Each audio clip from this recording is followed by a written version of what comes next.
సంధ్యా theatre వద్ద జరిగిన ఘటన, అల్లు అర్జున్ అరెస్ట్ వివాదం ఈ రెండు కూడా గత కొన్ని రోజులుగా మీడియా, సోషల్ మీడియాను కుదిపేస్తున్నాయి.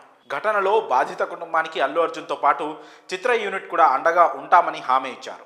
అయినా సరే ఆ తర్వాత అల్లు అర్జున్ను పోలీసులు అరెస్ట్ చేయడం, జైలుకు తరలించడం, మధ్యంతర బెయిల్ మీద బన్నీ ఇంటికి రావడం అన్నీ చకచకా జరిగిపోయాయి. ప్రస్తుతానికి ఆ కేసు ఇంకా కొట్టివేయలేదు. అయితే ఈ ఘటనలో అల్లు అర్జున్ అరెస్ట్ కావడంతో రెండు ప్రధానమైన డౌట్స్ హాట్ టాపిక్గా మారుతున్నాయి. అల్లు అర్జున్ నిరపరాధి అని కొందరు వాదిస్తుండగా, మరోవైపు ఎవరూ చట్టానికి అతీతులు కారని మరికొందరు అంటున్నారు. ఈ నేపథ్యంలో సోషల్ మీడియాలో రెండు లేఖలు తెగ చక్కర్లు కొడుతున్నాయి.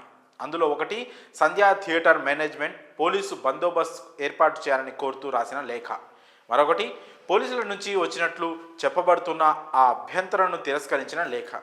ఈ రెండు లేఖల చుట్టూ అసలు నడుస్తున్న చర్చలో నిజమెంత అనే డౌట్స్ క్రియేట్ అవుతున్నాయి. సంధ్యా థియేటర్ మేనేజ్మెంట్ నుంచి వచ్చిన లేఖ చూస్తుంటే అది అధికారిక లెటర్ హెడ్ మీద ఉండడం విశేషం. పుష్ప 2 చిత్ర బృందం స్పెషల్ షోకు హాజరవుతున్న నేపథ్యంలో పోలీసుల సహాయాన్ని కోరుతూ రాసినట్లు స్పష్టంగా కనిపిస్తోంది. అయితే రెండో లేఖ పోలీస్ డిపార్ట్మెంట్ నుంచి వచ్చినట్లు చెబుతున్నా అది మాత్రం చేతితో రాసిన లేఖలా ఉండడం గమనార్హం.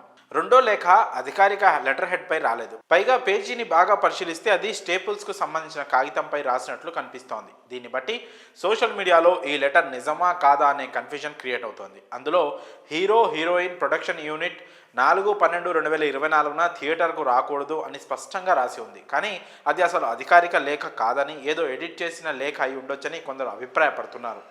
అల్లు అర్జున్ అభిమానులు ఈ లేఖను తీవ్రంగా ప్రశ్నిస్తున్నారు. పోలీసుల నుంచి వచ్చిన లేఖ నిజమేనా, అది డిపార్ట్మెంట్ అధికారిక లెటర్ హెడ్ పై ఎందుకు లేదన్నది ప్రధానంగా చర్చకు దారితీస్తోంది. లేఖ అసలైందా లేదా అనే అంశం కేసులో కీలక పాత్ర పోషించనుందని విశ్లేషకులు భావిస్తున్నారు.